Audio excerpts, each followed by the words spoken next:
Digital manufacturing platform Fictive today announced the results of its 10th annual State of Manufacturing and Supply Chain report.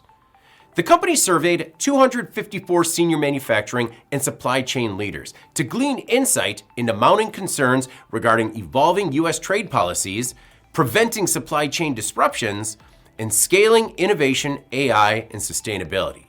According to the report, some 96% of respondents have concerns over the impact President Donald Trump's trade policies will have on supply chains. The chief among them is the potential toll tariffs will have on costs and profitability, which accounted for about 57% of respondents, followed by the administration's renewed emphasis on bringing manufacturing back to the U.S., 53%.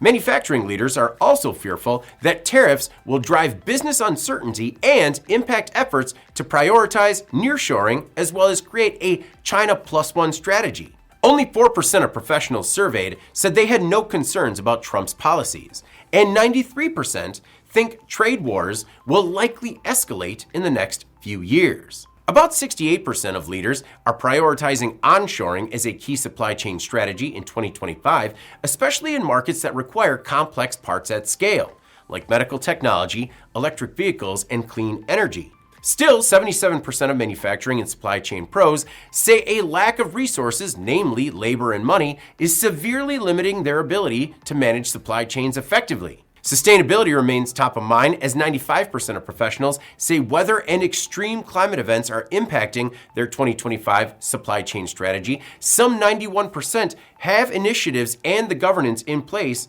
to drive these sustainability goals forward. Finally, the tech on top of everybody's mind, AI. Nearly 95% of industry pros say they use AI for manufacturing and supply chain operations, including inventory management and product design. More than half say AI is the leading trend shaping the company's 2025 strategy. Economic headwinds came in second. Increasing competition and labor costs and shortages tied for a distant third place. I'm David Manti. This is Manufacturing Now.